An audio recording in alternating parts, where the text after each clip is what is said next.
Hello and welcome to the Ramon Foster Show, starring the one and only Ramon Foster. Yeah, him. That's me. It's your handy guide. I'm gonna be real, DK. I know we're supposed to open this thing up and talk sports, but sometimes we talk life. Like, man? Who would have imagined a young undrafted free agent would be having a crowd, views on YouTube, And the podcast, Spotify, Apple, and everything like that into this? The Ramon, not just, hey, DK with Ramon. It's the Ramon Foster Show. Hey, can we do a fan appreciation for this? Like, seriously? Thank you. What? Guys. I'm all right with that. That's, for anybody who is unfamiliar with the success of this program, guess who comes armed with such information? Who's that? Yeah, that's right. He who is the proprietor of the company. Hey, man. I'll tell you what, this show has literally tripled in scope since a year ago. And that goes mostly for the video form, although the podcast itself, the audio version of this, has grown as well. Mm-hmm. Ramon, remember when we were talking about doing this a few months ago? Like, meaning going daily. The show's been around for a while, but going daily. And I was like telling you, you know what? I don't want to sound overly optimistic, but I think we could da-da-da-da-da-da. We've blown through that. They've blown through that. Those who support the show have blown through this. They have, man. So I just want to open it up. As you said that, and I'm pointing at me smiling, like, why am I smiling? I enjoy doing this first and foremost, but just like the Ramon Foster Show, like, who knows that clown? And they actually listen to us. So, hey, it's pretty cool. Oh, no question about that. Here, let's talk a little football, Moan. Yeah, let's go there. We've talked a lot about the offense and the defense, and I'm sorry, not the defense, not nearly enough. Yeah. And that's what I want to bring up here, because that defense performed the way that it did. I keep wanting to say against New England just because Brady was there. I keep doing that. Well, he torched us for so long. I mean, you got to correlate it to it. Besides, he was just in New England with his old owner at his wedding. So, I mean, that works too, right? Oh, there you go. Yeah. Well, now, Cam Hayward and Larry Ogunjobi really balled out up front. I don't think anybody can dispute that. We saw some big plays from Devin Bush. We saw maybe the game of his career from Terrell Edmonds. Oh, yeah. Miles Jack was big again. What is it with this group? Because, I mean, they had one of their best games, but they were missing like half their guys. I don't even know what to think of this. Me either, man. I just look at it as almost like this is a defense, a team that's just in scrap mode. Like, the secondary's just been riddled.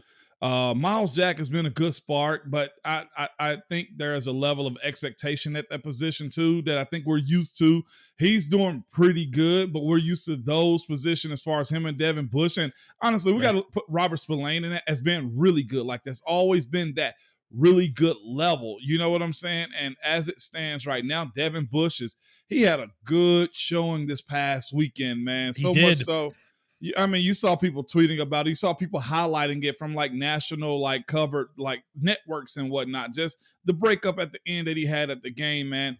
But just in general, the defense is highly ranked right now. And I know it doesn't really matter as far as that goes, but we're used to a lot of stuff, DK, like dominance off the edge, linebackers being able to make plays. Like, we're used to like running backs moving backwards whenever you hit them. And it's just been a bunch of back and forth with this defense. Oh, it's good. Then it's not. Then it's not again. And oh, it's good again. And I think a little bit of it, though, DK, is this too, man. We're used to this group, man, being all of our guys, meaning all draft picks that Pittsburgh has had, all of our just homegrown, just what we know and love, and they've been panning out. If we look as it stands right now, you're looking at Terrell, who didn't get his fifth-year option. Devin Bush didn't get his either. You got no high draft pick or solid draft pick as far as corner goes. And it's just a mixed match of Steelers that we're not used to holding at a higher standard. I think right now everybody kind of looks at this defense and say, it's good. Whereas usually it's like, it's really good. Okay. Now, though, let's say you showed at least that you've got healthier depth than you might have thought. For example, Josh Jackson playing as well as he did. Yeah. James Pierre playing as well as he did. These are corner spots that were completely vacated. Trey Norwood made amends for the big play in Orchard Park by being a solid safety in support of Terrell Edmonds. What happens when everybody comes back? Because they will. They will. Yeah. And I do mean everybody, as in TJ Watt as well. And I cannot forget that first half against Cincinnati, in which the defense actually was not a dominance, not even a good enough word for it. I mean, that was overwhelming. Yeah, it was, man. I know this now. You know, as far as like Vegas lines go, like the quarterback is usually on the one that moves it. I honestly feel like TJ comes back into the fold. He moves the line too. He moves the I guess you say the warning shot that you'll usually get. You're not going to hear that anymore. You know what I'm saying? And then it's this too. TJ is the ultimate competitor. There's guys you run across, and that's him. And with that being said, then you got to worry about Alex Highsmith on the other side. Cam becomes a bigger role in this offense. I mean, this defense as it stands too. And then if you got Larry Ogunjobi right now, because you mentioned him before we come on, like showing up, 2 quarterback hits, 5 tackles, like at that position, that's huge. And not just that, they play their role as far as stopping the run for other guys to make plays too. And they hardly ever come off the field. With TJ being back in the mix, man, I think as far as that front end goes, when it comes down to getting after quarterback and really disrupting offenses, and you're going to see some good offenses like down the line as far as what you're potentially facing, especially when it get towards division play. Like there's a lot of division ball that's being left on the table for the Steelers at this point in time, man. And you already got a one up on Cincinnati. And I don't know if it's far-fetched to think, DK, but like the AFC North is still like it's seesaw at this point right now. It is. There is hope within the division. And I think that's a realistic thing to say, even if you look at the Steelers' record and go, I mean, what are you going to do with 2-4? I can also remind everybody that there are teams regularly that make the playoffs with 7-9 records. Yeah. There's one guy that you mentioned, though, that I feel deserves his own segment. We're going to do that next.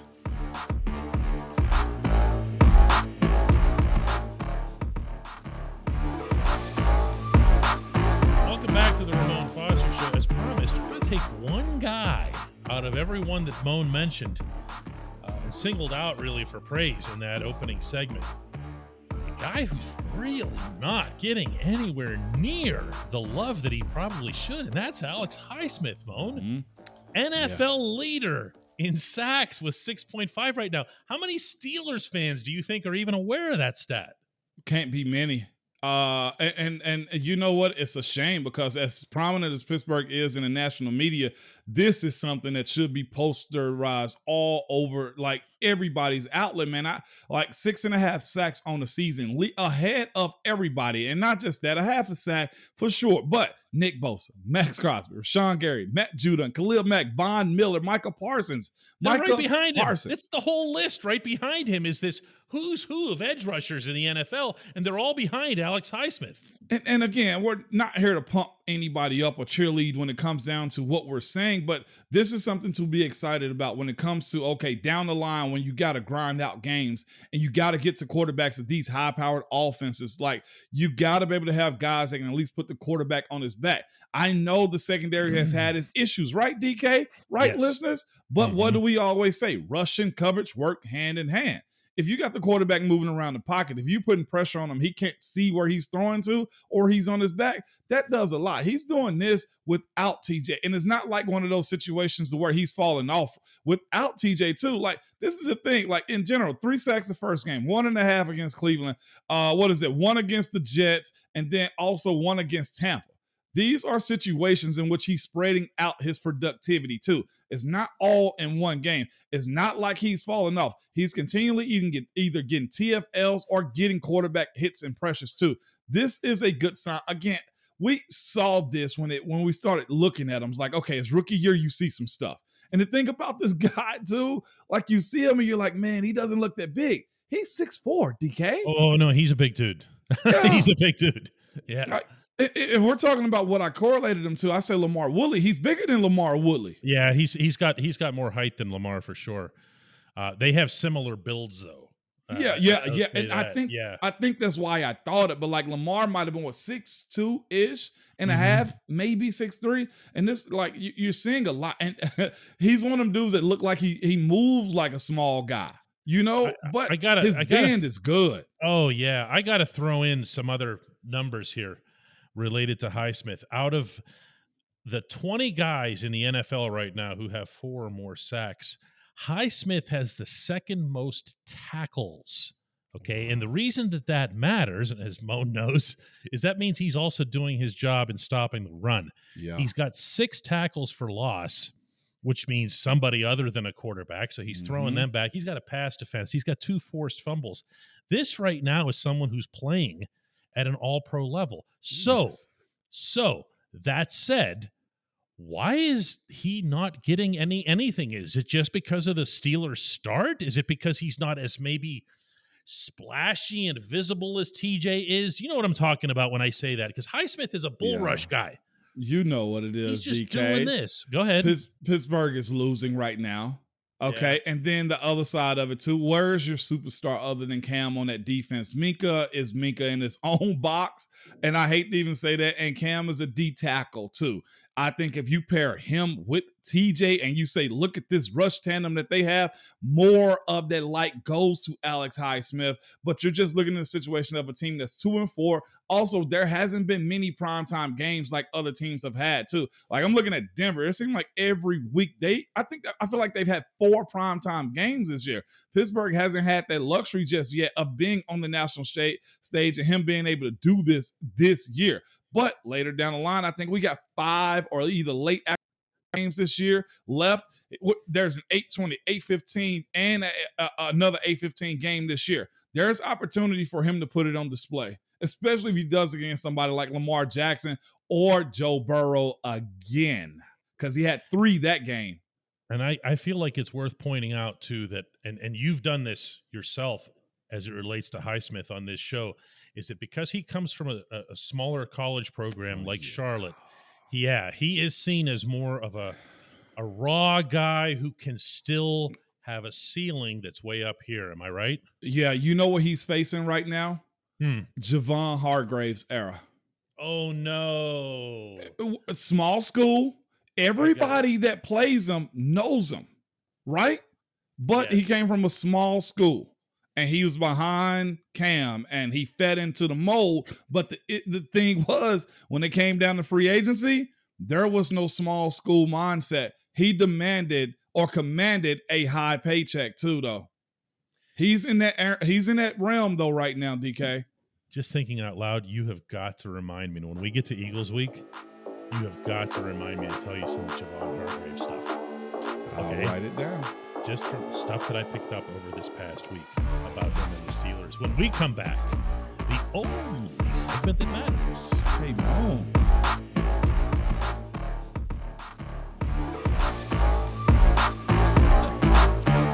Welcome back to the Ramon Foster Show, and the only segment that matters, that would be the Hey Moan segment, which is brought to you by the Get-Go Cafe and Market, where quality is at the core of every menu item. 3 expert chefs fine-tune every detail so that every sub, burger, salad, wrap, drink, and app is crafted for craveability.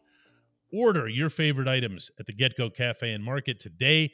Better believe it. Moan, we are ready for the big question. It comes from Rob, and he says, hey, Moan, your comment earlier this week about needing to do some digging.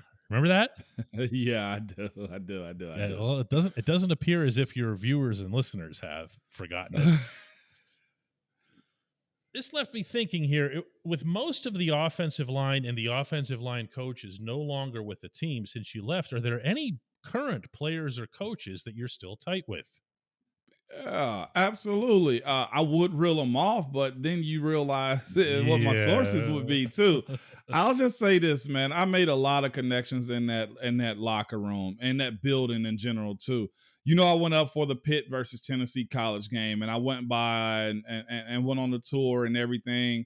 The coaching staff, almost to a man that was there when I was there, from Danny Smith to Coach Tomlin to Coach Garrett Guimont, the strength and conditioning coach. All of the trainers were like, legitimately, this is not bragging camp, okay? But they were just like, this is the coaches like, Ramon, you don't know how much we talk about you here. You don't know how much you're missed. You don't know how much I've had to tell guys like this is what Moan would do in this situation. So again, I told you when we did the show in the shop, I was like, man, it was good to see that, to feel that, to be around and know that appreciation was there. And then some of the players, like they didn't know I was coming in town either. I think I told Chooks that I was coming in town. And he didn't know I was actually in the building because I was supposed to be there a few other times. So when I walked into the locker room, he was eating some chicken and he looked like, I'm like, yeah, I told you I was going to be here. And not just that, man. I ended up dapping up Dodson. I said, what's up to Mason Cole, James Daniels, all those dudes from Terrell to Minka, Cam Sutton. Like I could reel off all those guys, even guys I hadn't actually played with and met. They were, talking to me and telling me stuff that other guys had told them. And all I kept hearing was, dude, you don't know how much we use your name or use you or bring your name up. I get told a lot like, man, Mo, we miss you in camp. Me doing my roll call type of stuff. So my presence is there. And I probably almost say this too. My group of guys, Marquise, Al, Pounce, Dave, Gil, that group right there, a couple of young guys I'm probably missing, but they make it known that us as a group is what they miss a little bit too. So our footprint is still there. Even other coaches, like the player relations personnel with the Steelers, like he bring up stuff that guys have told him about me. And there was a lot of that. So the connections is still there. And once you're a Steeler for life. And they made an emphasis on making me realize like, this is the only place you played. This is forever home, no matter who's here. And that was cool. Having dinner the night before the Pitt game with Mr. Rooney and just a lot of just reassurance that it was time well spent and a mark was left there in Pittsburgh. So yeah, there is a lot of ties. Yeah, I'm going to remind you here that you'll just get calls. Yeah, I do. From the head coach. Yeah. And you did it. And this happened just this summer where he called and he was just like, hey, Moan, just want to run some stuff past you here. Kevin Colbert did it. I'm not telling you anything you don't know. I'm sharing it with the viewers here because you left them out. But, these guys still to this day value that. And I'm going to share from my own experience that it's funny when I'm talking to current offensive linemen with whom you never played, and understanding too that when they came in, it was pandemic time. So there wasn't like any interaction or anything going on, obviously. Right. And when I'm talking to Dan Moore Jr., for example, and Dan Moore comes back with something along the lines of, hey, this is something that Ramon and those guys were doing. It's a little bit of a different, it's a different vibe. That's actually really, really cool. Yeah, it was. It was pretty. No, it's really cool. It's not pretty cool. It's really cool. And again, I'm always appreciative of it. And I always keep those ties and whatnot too, from the equipment staff, cafeteria workers, like all across the board. Like I'm embedded in that locker room, man. I heard it so much. Coach Danny Smith. Like he's and he's talking to me about what the linemen need to be doing on special teams and all that type of stuff. I'm like, yeah, Coach Danny, like it's pretty sweet. You could hear him from the hills of Tennessee. There's no question about that. Let's do it again tomorrow, Ramon. Yes, indeed.